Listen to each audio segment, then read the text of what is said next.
That's what any of us are at the end. Stories. This is the No Fear podcast. We know what scares you. I'm Matt. I'm Mel. And I'm Lisa. And this is the No Fear Cast, the podcast where we dissect horror and all the things that scare us. This is the third episode of season 7, and today we are talking about Mike Flanagan's newest TV show, The Midnight Club.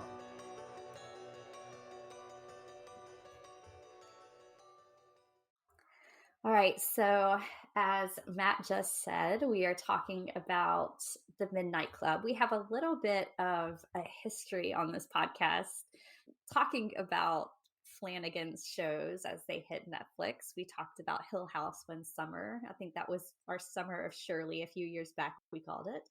Of course, we did our extended dive into The Haunting of Bly Manor, and we read the Henry James stories that corresponded with it and kind of talked about the similarities and the adaptation aspect of that. We talked about Midnight Mass. So there was no way that we were going to let any time pass before we talked about the Midnight Club. Now, for this episode, and this will just be kind of a break from our normal series, we may return to it. But for this episode, we decided to watch the pilot episode of the Midnight Club that's titled The Final Chapter and discuss it. So I am trying to contain my just absolute joy that we're talking about this. Of course, most people know this is based on the Christopher Pike books. It's based on or adapted from one book in particular, The Midnight Club. But as we know, with a lot of Mike Flanagan's works, he likes to take, if he's dealing with an author, he likes to take from their entire body of work. So I imagine several of Christopher Pike's books are going to make their way into it. But this particular book was originally published in 1994, and it tells the story of the Rotterdam Home, which is a hospice where teenagers with terminal illnesses go to die.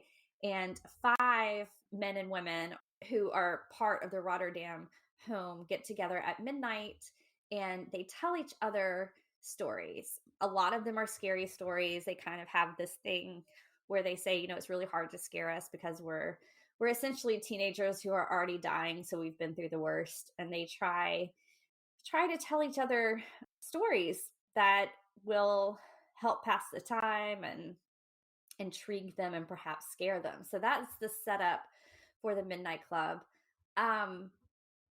In this particular case, it becomes Brightcliff Hospice, and it follows a young girl who shortly before her 18th birthday is diagnosed with cancer, and you follow her diagnosis and her treatment until she finds that the cancer is not responding. And so she finds this place called Brightcliff that she wants to go to. Her name is Alanka. Her foster father kind of reluctantly drops her there. She's very eager to go, which seems kind of strange. You learn why she wants to be there so bad kind of later on in the episode. There is kind of teasing some of that out. But just personally, I will say I am really so excited to start this to start this show, because I was an absolutely devoted reader of Christopher Pike when I was a teenager. The Midnight Club in particular was one of my favorites. In fact, for the longest time, I remember telling people about this book. This is, of course, before this show came out or before they were even talking about adapting it. And I remember telling people about this book. I couldn't remember the name of it, but I was like, it's these kids. They're in a hospice. They're all dying. They all tell each other stories. The stories are just absolute bonkers stories. They're just really kind of unhinged in the best way. And I remember telling people, I was like, there's this Christopher Pike book.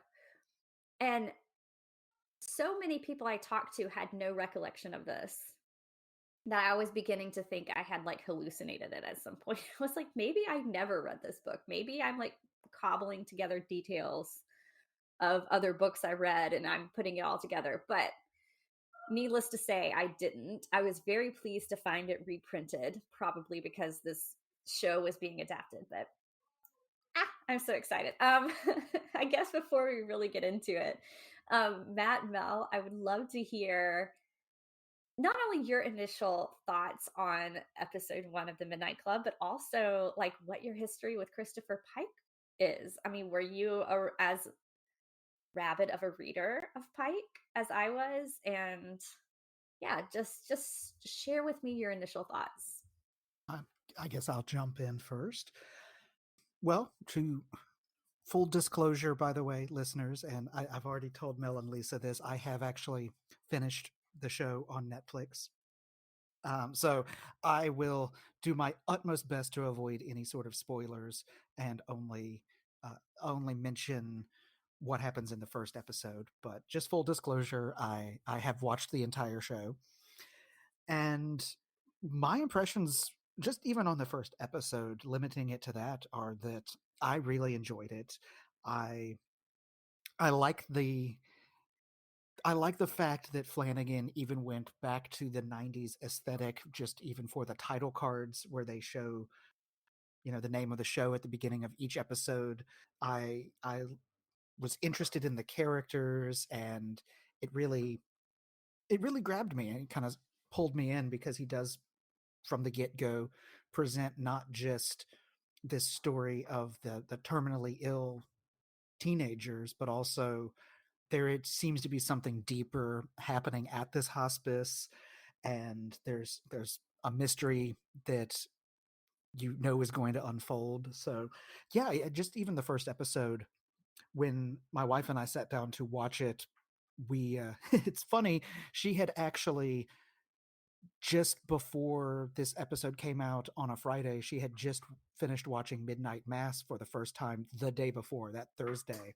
And so I saw Mike Flanagan's mentioning that the show came out on Netflix on Twitter, because I, for some reason, did not realize that it had come out yet. And I was, um, let's just say I was Twittering while working, so I didn't immediately drop what I did to start watching it. But I texted her and said, "Oh, well, you loved Midnight Mass. Guess what? He's got a new show." So we watched I think it was the first 3 episodes that first night. So obviously the pilot episode, which I, by the way, side note, love the fact that it's called the final chapter for the first episode. Yeah, obviously, needless to say, it grabbed both of us and pulled us in. And I didn't finish the entire series over the weekend, but within the week, I had finished it for sure. As far as Christopher Pike, I will say I'm not as devoted a fan as Lisa is. I know I read Christopher Pike books back when I was probably about the same age, 10, 11, probably 11, 12 ish. Um, I It's one of those ones, I was reading so many books because they were so pulpy. I read a lot of Hardy Boys, like the Hardy Boys case files, and then intermixed into that was a lot of horror, like YA horror, I guess is what we'd call it now, but I don't know that that term really existed when I was that age. But things like Christopher Pike or R.L. Stine, not necessarily Goosebumps. That was a little, like, the level was a little lower than what I was reading at, but I think it was for an even younger audience. But his more teen oriented books, but I read so many of them that it's one of those that some of them blur together, and I can't remember titles. But when I Googled Christopher Pike and was just kind of scrolling through cover art images, I was like, "Oh yeah, I have read that one," or "Ooh, I recognize that one." And then other ones, I was like, "I don't recognize that," but I could not have named the names until the cover art sprung up for me.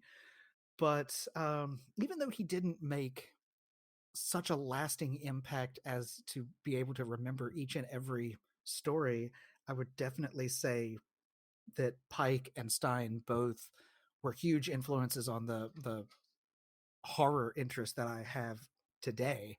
I mean, they were kind of gateways into.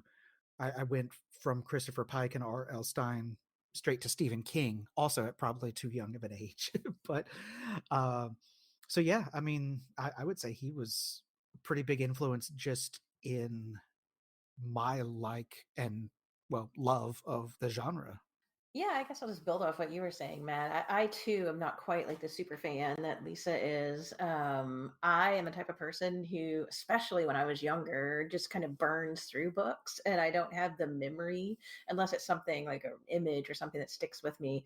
So yeah, when I was younger, I was like reading all the mysteries I could get my hands on and borrowing books back and forth between me and my sister. And I know I read Christopher Pike and R.L. Stein, maybe more of Stein than Pike, but I don't have like specific memories of the books. I just know I did. I'd have to go back and look at the books that my sister and I had when we were younger, wherever they are in my parents' house, to know for sure. But I'm assuming if I continue watching, I've only watched the first episode of Midnight Club, I'll probably see things that may jar my memory and make me remember something that I read.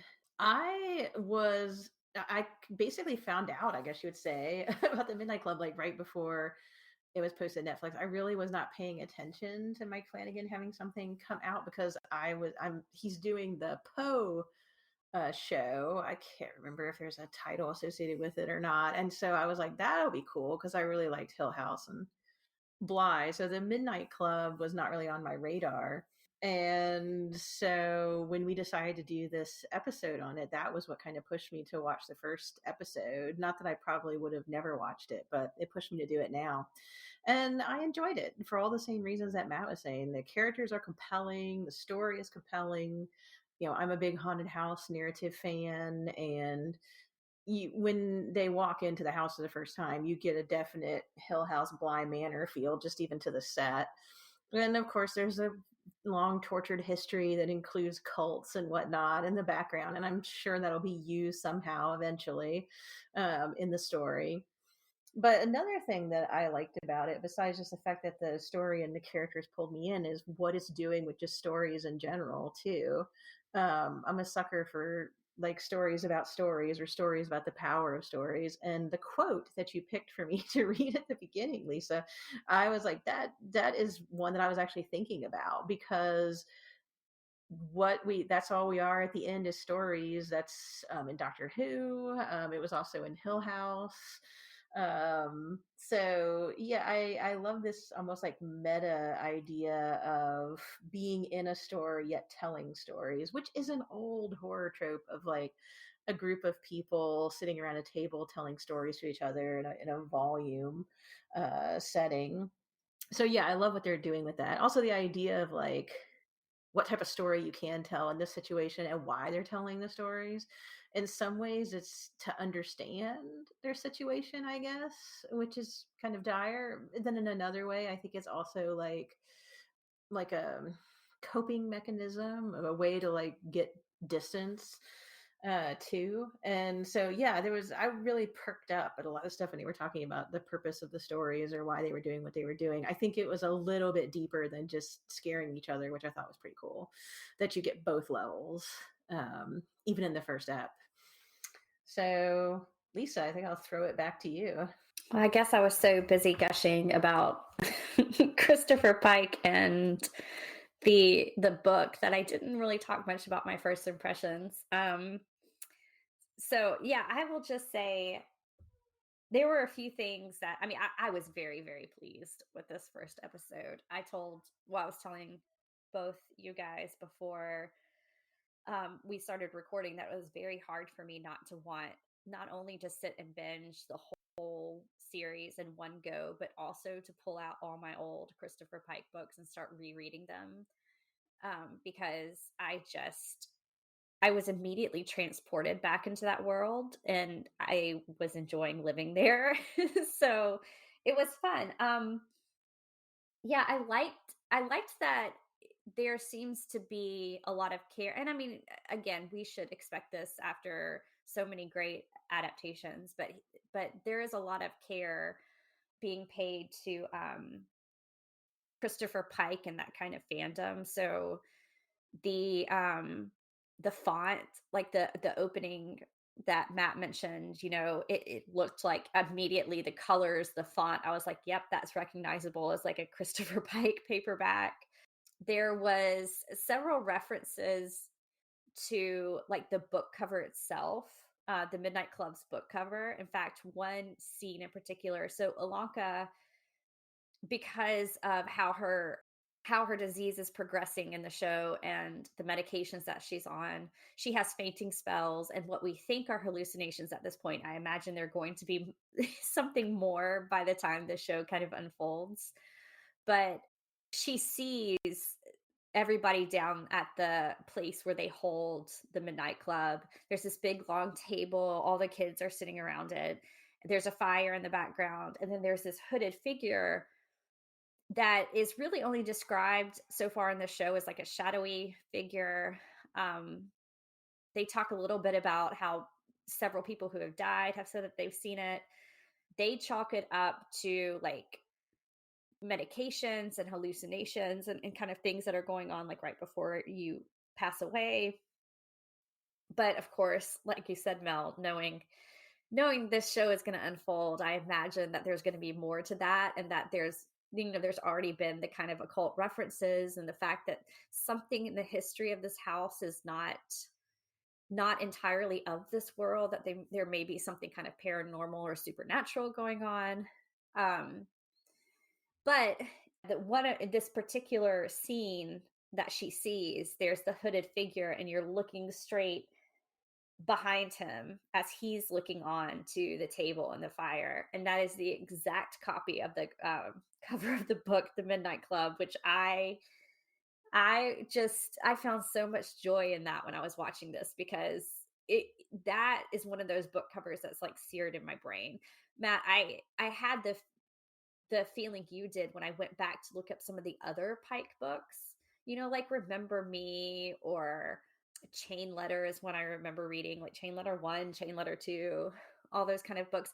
I didn't really remember a whole lot of details, but I remembered the covers really well. But the Midnight Club cover was always my favorite. So I was so excited to see that in the show.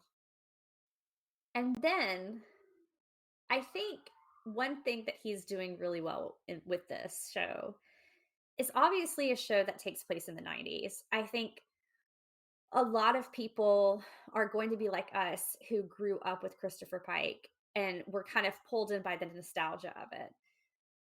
So there were touchstones to the 90s in this show, like the way people dressed, in particular the music, but it doesn't hit you over the head with nostalgia.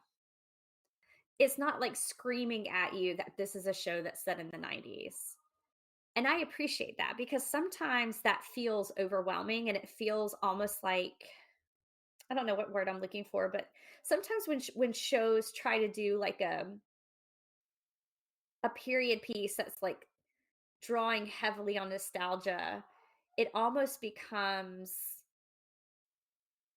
farcical, maybe is the word I'm looking for. Like, you're watching a show about the 90s and you're thinking, I mean, yes, this is the 90s, but it's not the 90s I remember. But when I'm watching this show, there's just enough to remind me that, like, oh, that's a great song that's playing right now. Or, oh, I had a dress like she's wearing, or something like that.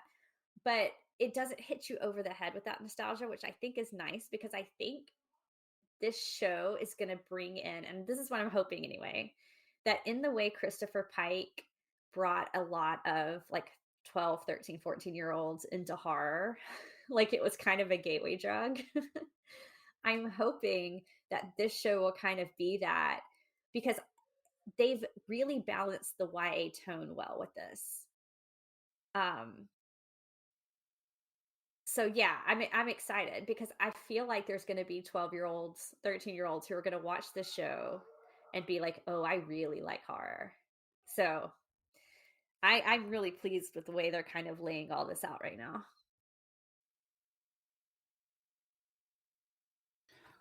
I agree with what you're saying about the setting of the show in particular, that it has the 90s vibe without leaning so hard into it that it feels like The Wedding Singer or something like that. I don't know. I'm sure you've watched the show, that 70s show, which had a lot of excuse me, had a lot of '70s references, but did it very subtly a lot of times, aside from the dress. But then when they made that '80s show, it was nothing but '80s references left and right, and leaned so heavy into the quote unquote nostalgia or whatever that it was almost a parody. And I think Flanagan and his team are handling it really, like, they handle it really well in this show. I will say there are a couple of times where there are some things that are a little anachronistic. I know that I believe the show takes place in 1994, and there's a couple of songs that they play that as a kid in the 90s I was like, wait, that didn't come out until later. So there was one that I know was definitely from like 98, 99. But for me, that was a little distracting, but they were so few and far between that it really, I wouldn't ding the show too hard for that, because they were using those particular songs for reasons. Um, but yeah, I like the fact that, like you said, it's not about the nostalgia. It's there as a set piece, but it's not in your face constantly. The story is what's important in this show. And I honestly think setting it in the 90s was partly because of Pike's popularity in the 90s, and just kind of an homage to him that way, rather than using it as the timing of the show is not informing the story, I guess, if that makes sense. And Mel, I wanted to kind of also jump back to something that you had said about how you like stories about stories. And I want to encourage you to keep watching the show, because one thing that they do, and again, completely spoiler free, but when in just about every episode you get a reenactment of a story being told by the Midnight Club, by one of the members. And in the reenactment of the story, as the story is being told, all of the actors playing the Midnight Club characters are playing different roles of the characters in the story. So I would have to rewatch the show to really give even more thought into that. But I think there's something in there that really you could tease out in it, like, intellectual academic sort of way about the meta story of the meta narrative. I don't know, but the fact that the kids are playing the characters in the stories as well. Anyway, I just wanted to throw that out. Oh, that's so cool. I noticed that in the first episode, in the one story, that there was one of the kids was in it, that the first story, and that's interesting that they keep that on. Yeah, there's got to be an academic paper in that somewhere with the meta narratives on top of narratives, basically going on here. But yeah, I think that's fascinating because when somebody's telling a story, it may not be purely fictional. Even you don't know how much is in that person's life or what they're thinking about, that they're kind of manipulating to tell a story. Is you're communicating something about yourself, but in a hidden way. And I think we kind of see that with the main character when she tells her story, because it's about the stuff she's learned about the house and what she wants, but she changes it in certain ways.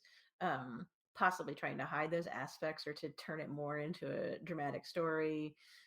It's unclear yet, but yeah, I like that kind of stuff. And as you mentioned earlier, Lisa, with the idea that these people, these kids are dying, they're terminal, they're on medication, they're dealing with serious existential crises at young ages. Like, they're living isolated in this old home with a bizarre past, and being isolated from their family, which is the foster fathers, I think, legitimate concern to a certain extent.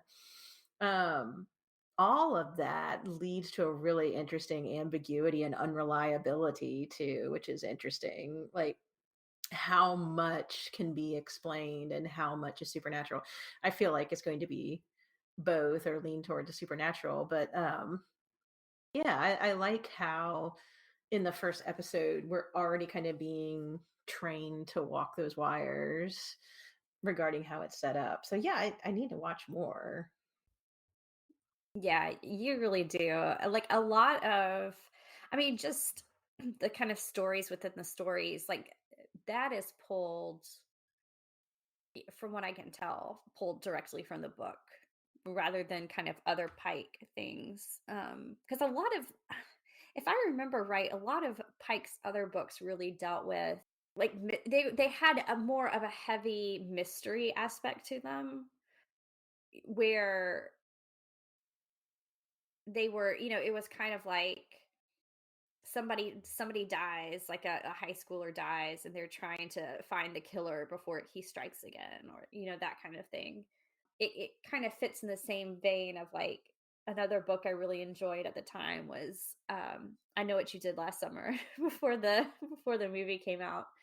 And it definitely was more of a mystery um feeling to them that I remember. This book, though, and I think that the show so far is doing a really good job at it, is dealing with, I think, because the teenagers are in the situation they're in, that it is set in a hospice, and they're telling each other stories, but it's like you said, Mel, the way that the reason that they're telling each other the stories, and kind of like what they're saying through the stories, becomes really important, and how they're speaking to each other through the stories that they're telling. Like, they're trying to work through, I think, a lot of the difficult emotions that most people, adult, child, teenager, don't, we don't confront.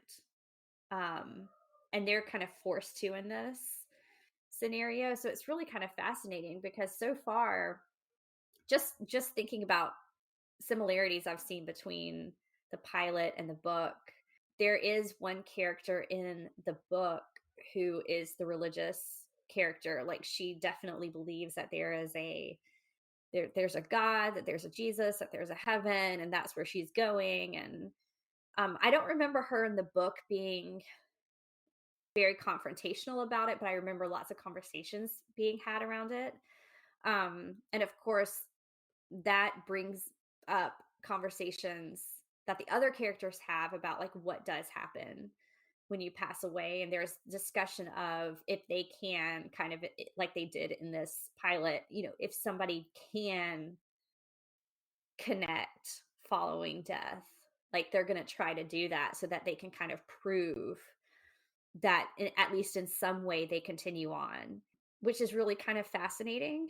And but the book also, I think, leans into that kind of, if you want to call it, supernatural aspect of it too, although it walks the line, I think, much more cautiously than maybe the TV show is going to do. I don't know. But this idea that they are, Alanka at least, is seeing this shadowy figure that I think in the book she ends up calling the master, because as the book kind of draws to a close, she starts, like, her hallucinations and her dreams become much more involved with this, like, hooded figure that she's calling the master. And it's really intriguing because, and I think this is one thing that, like, I connected to the book so much as a kid, and I think, I mean, probably I would think maybe a lot of kids did. But, when I was reading this, it's like I looked up the date of the book. It was February 1994, so I would have had to have been 13 when this book came out. I don't think I had ever had anybody talk honestly to me about things like life and death in such an adult way.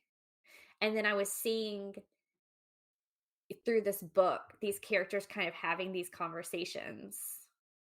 Um and it was really intriguing to me. It was really something that I was like, "Oh, this is something um this is something real different than I've had before."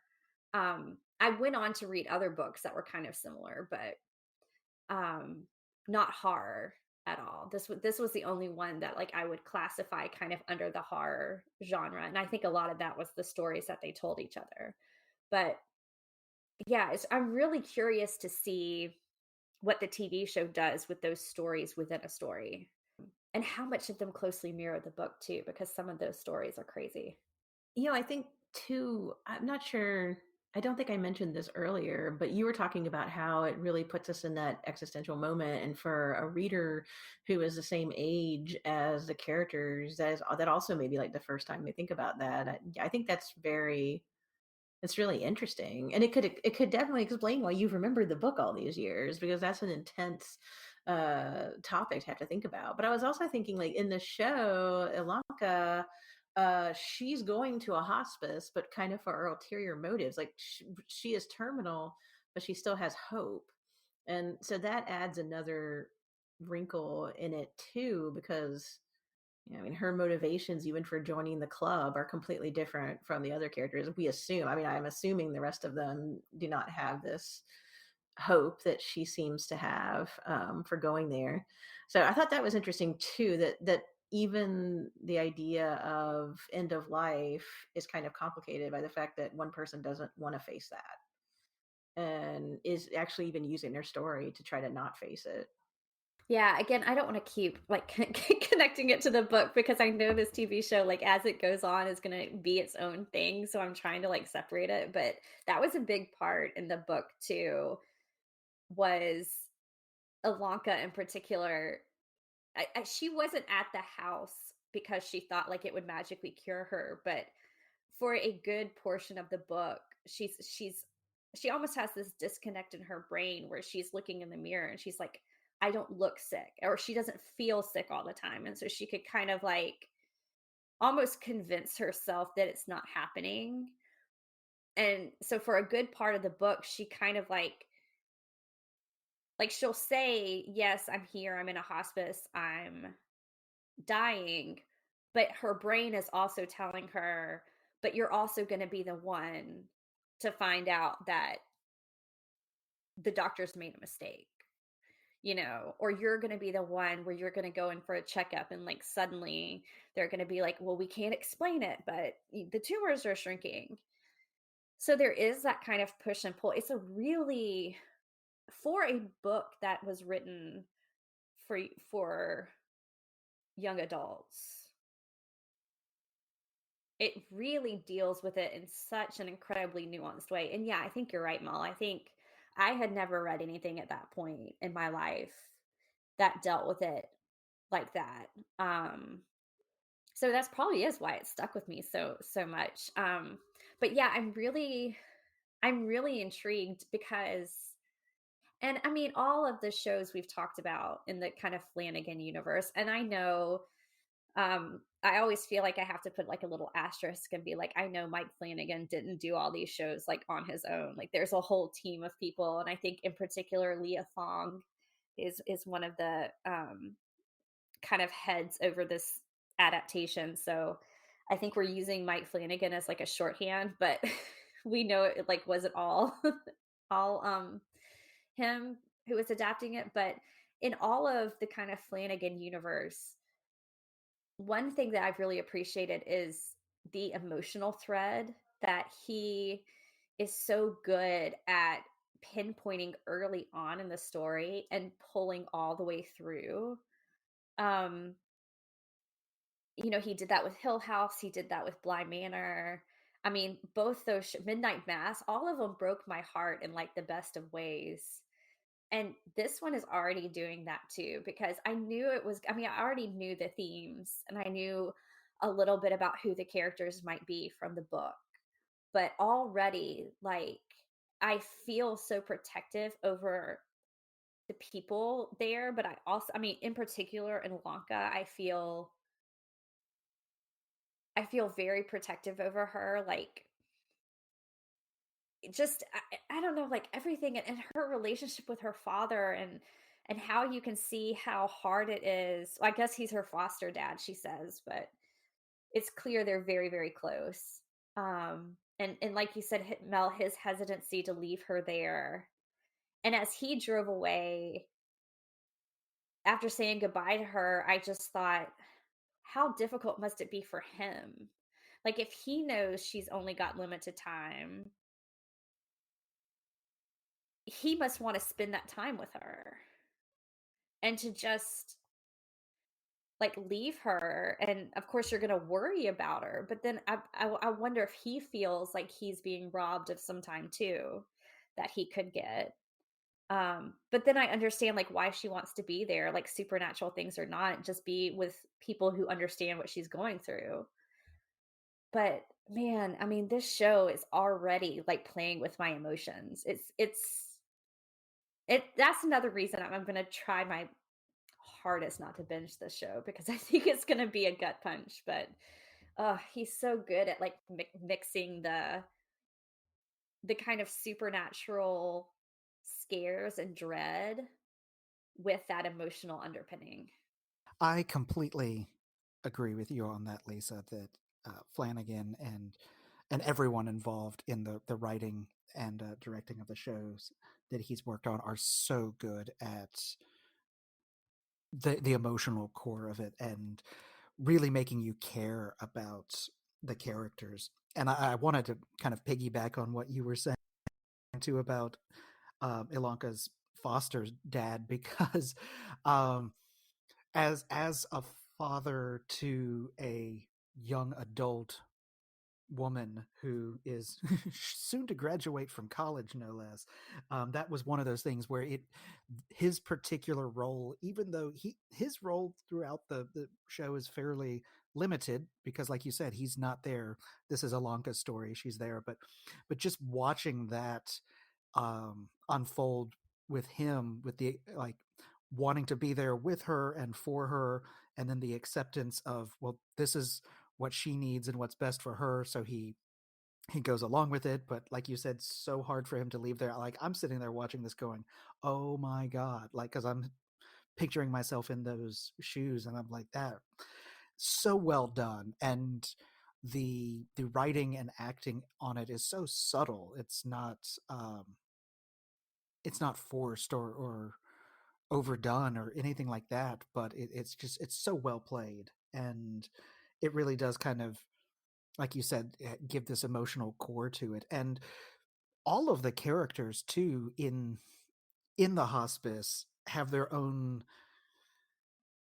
resonance, I guess, that you like, they all have their own things about them that are unique, but none of it is overblown or hokey or hitting you over the face with, you know, Ilanka's the person who has hope and she's the one who thinks she's going to beat it, and this is the Jesus girl, and this is the, I mean, yes, they kind of have some slight tropes, but they're not stereotypes, they're not caricatures. They feel like actual people with real struggles, and they're not just one note either. I mean, there's one character in particular who is a bit more standoffish and almost like angry at the world, at everything.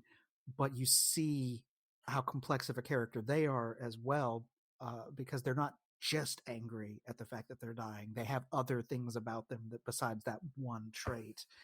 And I mean, that's the mark of any good piece of fiction, is that the characters feel like actual people with actual lives and actual complications, rather than uh, people that are one note or only there for one purpose or something like that. Like, all of these characters feel fleshed out, and yet again, it's one of those things that Flanagan's shown time and again, at least in my opinion, that he's really, really good at. Yeah, I mean, this show is going to be so good. Even though it is different in tone, I think than the last shows that I think we're used to, because it is made for a different audience. I think this is clearly like a YA show, and I think the I mean, maybe I'm wrong, but I feel like the emotional thread and the richness of the characters will still be there. But I think the type of scares that we're going to get are going to be a little bit different. Like, I think in particular of The Haunting of Hill House and how much fun it was to watch that show over and over again, because you saw so many ghosts. Like, it was a game with everyone watching to see how many ghosts you could find in the background. Same thing with Bly Manor, to try to figure out when are we going to learn the backstories of these ghosts that we're seeing. And I think this show, The Midnight Club, has a similar aesthetic, as far as like connecting all that. The the scares feel different, like the type of horror I think that this is going to be different. Now, one thing I will mention before we end this, because this was part of the pilot, and I had seen several news articles come out, but apparently the first episode, so the one we're talking about today, um, set a Guinness World Record for the most scripted jump scares in a single TV episode. It's 21 jump scares in total in this one episode. And when I first read it, I had not seen the episode yet. I had just seen that he had gotten this Guinness World Record for doing it. And I thought, ooh, like, 'cause I remember the jump scare in the pilot of Hill House being absolutely terrifying. Um, in fact, there were several really good jump scares in Hill House that were terrifying. Like, one was at the end of that episode, um, where her ghost pops up in the brother's apartment, and the other one was when she pops up in the car and in between her sisters. Like, I remember those. And so I was like, "Oh, is that kind of what he's doing here?" But when I watched the episode, I was kind of surprised to see how he played it, because he almost played it for, like, comic relief is not the right word, but it felt playful in a way. Like, it wasn't scary per se to watch. It was, a lot of the jump scares came in quick succession, one right after the other, and it was part of a story that one of the characters was telling at the Midnight Club. Um, and so I was like, that's really interesting that that's how he played it.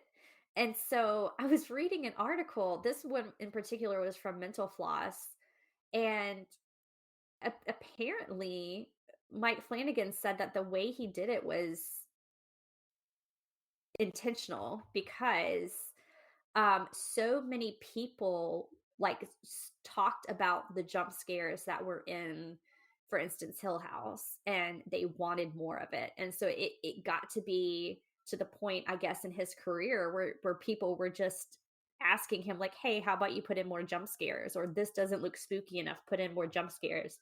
And I think this I think this was a moment of just, like, a creator getting so kind of frustrated that people wanted one thing, and then he was kind of like, "You know what, if you want this, I'm going to give it to you." And he did. Like, he absolutely delivered it, and he delivered it in a way that I feel like people are no longer going to ask him, "How many jump scares are you putting in?" Because it almost was absurd to watch. Like, I didn't hate it. That's not at all what I'm saying. um but he did say this is something, a quote he said, I think, from Comic-Con, where he said, "On this project, we thought we were just going to empty the missile solos, put as many jump scares as could ever fit into one scene, so that hopefully by the end they would be meaningless."